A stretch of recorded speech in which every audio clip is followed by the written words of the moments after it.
We're almost there.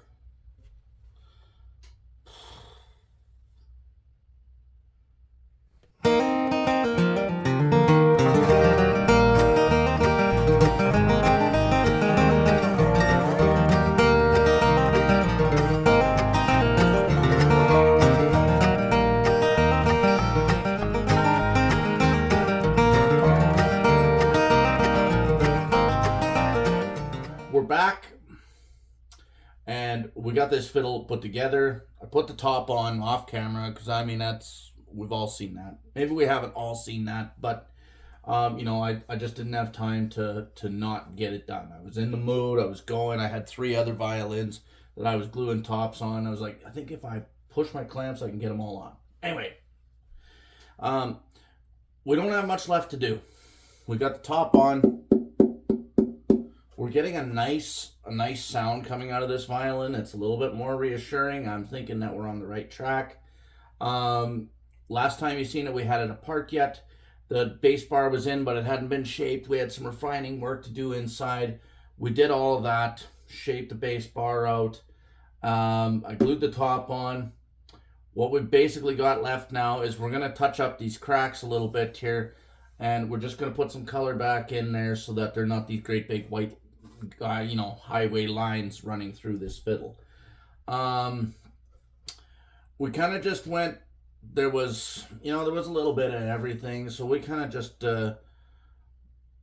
cleaned everything off here a little bit. That's why it's got a little bit of a sheen to it. She's kind of been fresh cleaned so that we know we're starting kind of from square one. I was careful not to deep clean away all this patina. We still want the person to recognize the fiddle when they get it back. It's sometimes that's nice when you get geez, I hardly recognize it. And then the next time you go, I hardly recognize it. Oh, and you start thinking, well, geez, maybe we went a little bit too far. So I'm a big fan of natural patina where I call it a functional restoration. And that's what we're doing here. We're not putting this thing back to original. I'm kind of starting to have my doubts as to whether or not this is the original top. It doesn't fit that great. There was definitely some concessions with the fitment of the top to the back. We've got some very fine lines up here at the top where it's just, overall, this top is like kind of just big enough to close this box up. So wasn't overly enthusiastic about that, but it is what it is. It's the way that it was. So what we have left to do, tidy these lines up a little bit. I mean, I'm not going to any crazy lengths. I just want to put a little bit. Can we make it look a little better? That's it. The neck. I don't know if you can see that fingerboard is like, it's hanging over a lot. Makes a big like V shape. Don't like it. And the neck has quite a nice profile. So we're going to just, work these sides out a little bit. I'm not going to change the fingerboard. I say that, and then I'm going to stop for a second because we've been down this road before. Where is my straight edge? Where? Well, where can my straight ruler be? No, this is not just any ruler. This is a machinist's ruler. I've checked this against my straight edge. That is milled straight, and this is straight. I'm going to check here. I want to make sure. Shucks.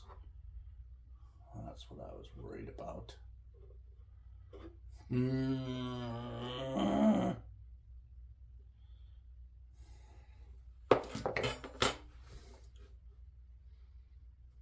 It's fine.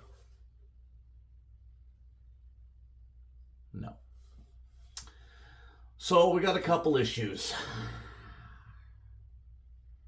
There's a great big hump right in this part here. Kind of that area that you don't play in all that much when you're the old Saskatchewan boy fiddle player. Wow. I don't know if there's enough meat left in that fingerboard to do what I want to do. That end is a little bit deceiving because it's been really tapered off. Let me see if I can show you what's going on here. Okay, and I'm gonna try and hold this, and then shine some backlight.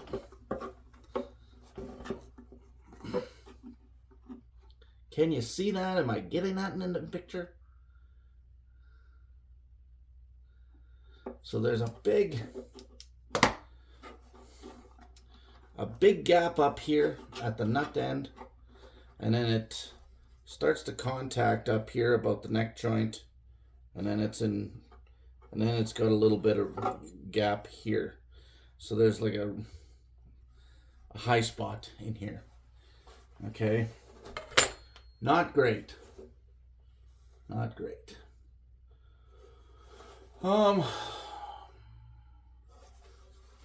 We're gonna try and do something with it. We're just gonna see if we can't. A fiddle neck should have some relief built into it, kind of like a guitar neck. Same idea. You need that relief so that when you hit the string, it plays in tune and that it doesn't buzz on the fingerboard. It's definitely going to buzz in here without a high action. We don't want a high action.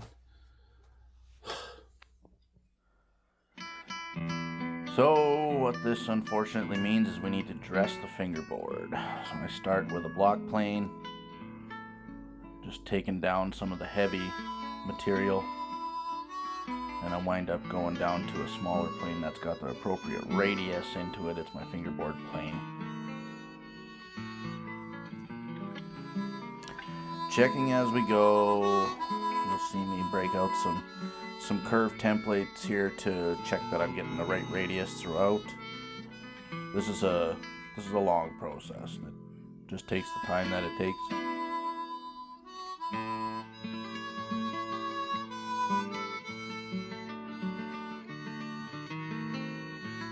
Finally, we're close enough. We're going to sand out all the rough marks, and then we're going to finish with a scraper. One last check to make sure that everything is right. We've finished everything down with the scraper. We're going to work those sides of that fingerboard down because they were pretty ugly. Make everything feel nice in the hand. That's the key.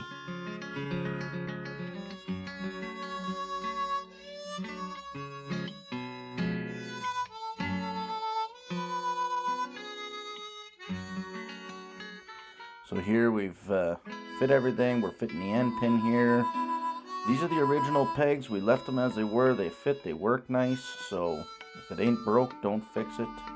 Now we're just getting the saddle back on. We have to clean up a little bit of glue that's squeezed out and make sure everything fit as neat as we could get it.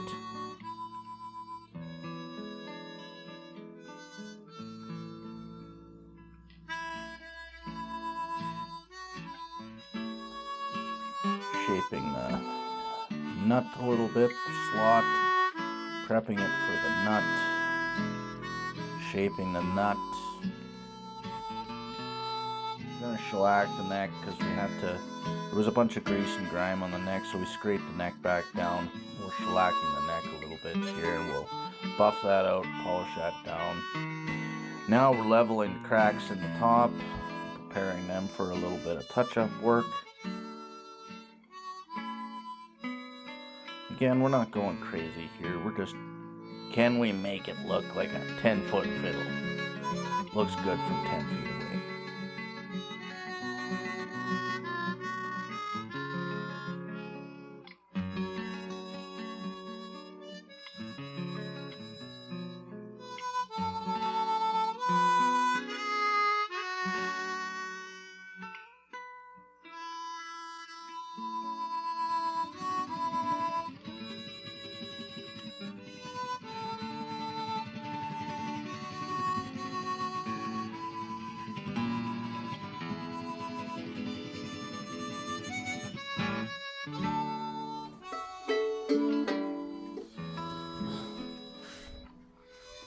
Well, as promised, the Ole Bull fiddle is once again whole.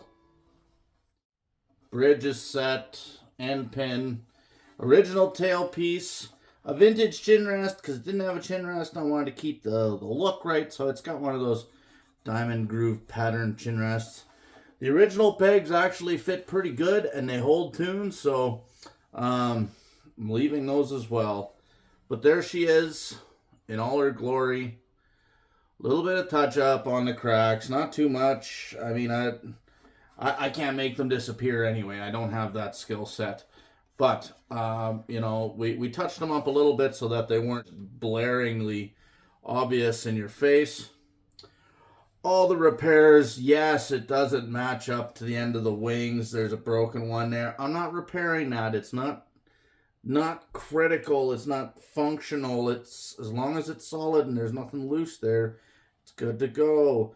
All the cracks are repaired. Sound post patch, new bass bar, extensive bass bar repair, cleats, mortises, the whole shebang. The only thing we didn't really have to touch too much was the back.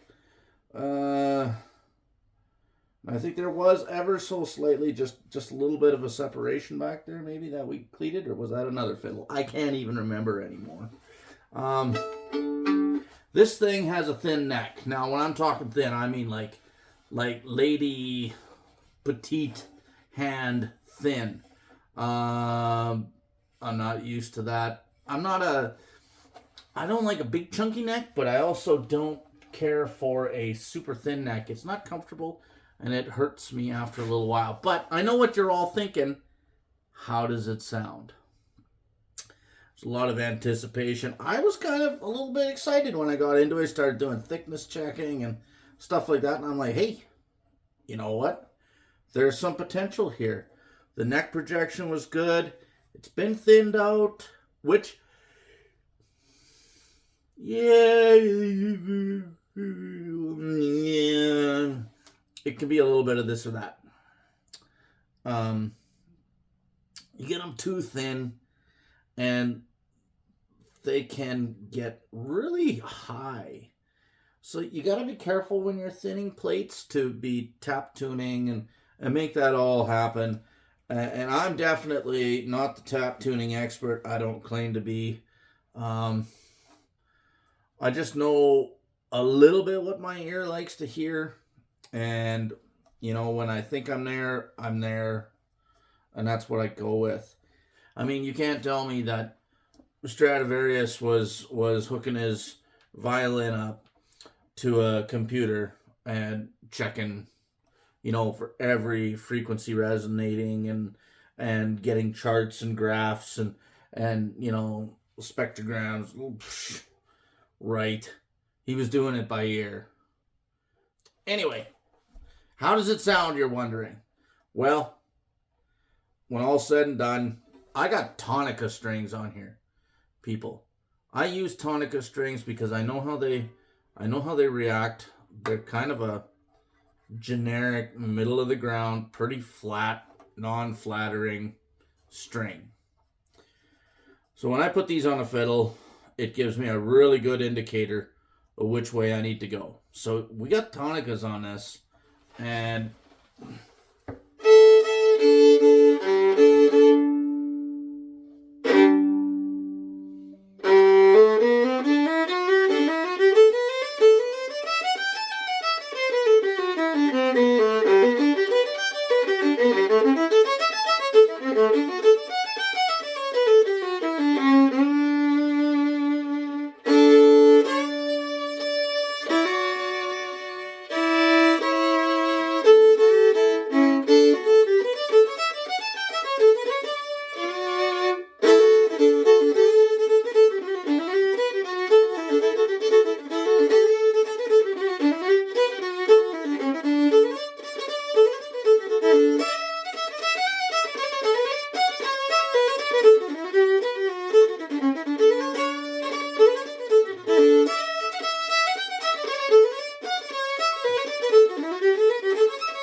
there's nothing wrong with that. It's got a pretty deep low end. The highs are nice and clear. It's not,